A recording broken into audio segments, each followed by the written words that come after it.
Hey, welcome back to Real Talk. I'm your host, Briscoe Diggs. And next up, I'm so excited to say that we have with us the lovely Ms. Diahanna Nicole Baxter.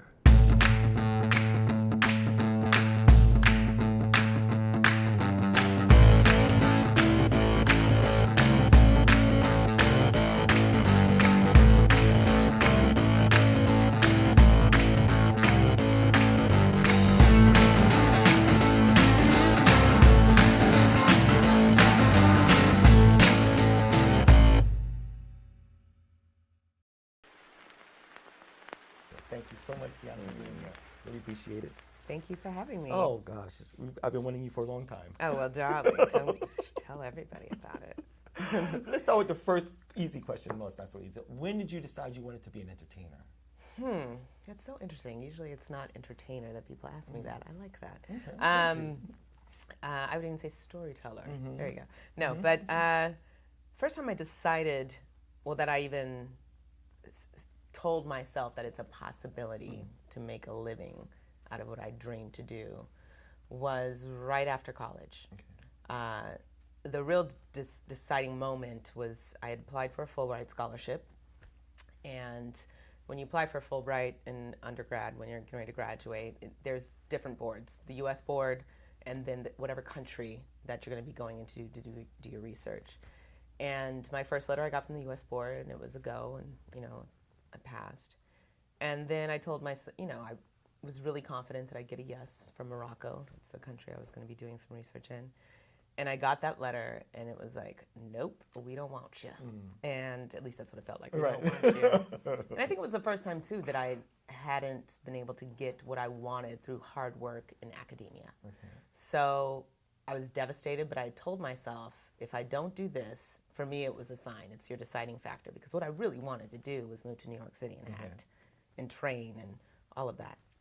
So I got that letter and I said, okay, I'm going to New York City and I'm pursuing my dream. And at the time I had a scholarship to go on and get my master's and my PhD and what have you, so my family wasn't too happy about the decision.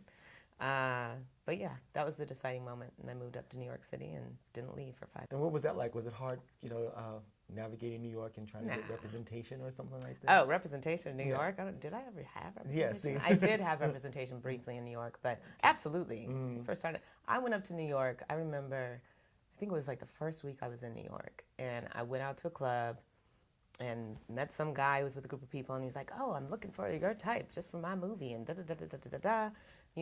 Are you SAG? I was like, what's that? I didn't even know what SAG was. I knew nothing about the business. And he's like, well, you need to go to the SAG office and take care of that. And so I went to the SAG office, and I went up there, and I told them, yeah, so-and-so wants me to be in their film, so what do I have to do, to be SAG? I need to sign something? Or they were like, no. So, I went very green when it came to the business side of things. I went with a lot of passion.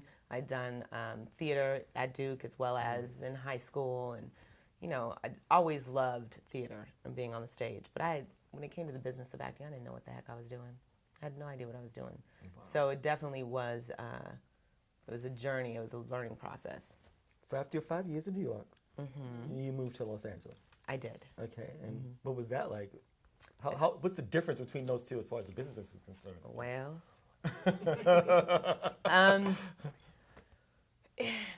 the business is the same.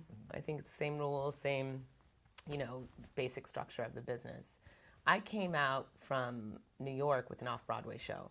So my experience in New York up until that point had very much been theater. A few independent films, small indie student films, but very much theater. And I came out to LA with that show, and even just the way that show was marketed in LA was very different from the way it was marketed in New York. And when I started meeting agents in Los Angeles, there was a few notes where I was like, they were like, you need to tone it down a little bit. You're a little too strong, a little too independent. Everybody in this town needs to want to, I don't know if I can say that on there, F you. And, you might think about getting a boob job. So I'm looking, I'm sitting across this person, and I'm like, so it was just a different, it was very much focused on what do you look like, your type, which, yes, that's all a part of the business. It's just a reality of the business. Whereas New York, I felt like it was much more grounded in the art and the storytelling experience. So it was culture shock. LA itself was culture shock for me, coming from New York. I was like, 2 a.m., stuff closes. You guys wear jeans to the club. You know, there was all kinds of things. And it just seemed very, you know, New York, there's no other city like it. It is a melting pot in that sense. And LA is, to me, it feels like a bunch of suburbs. It doesn't feel like a city. Right. So there was an adjustment.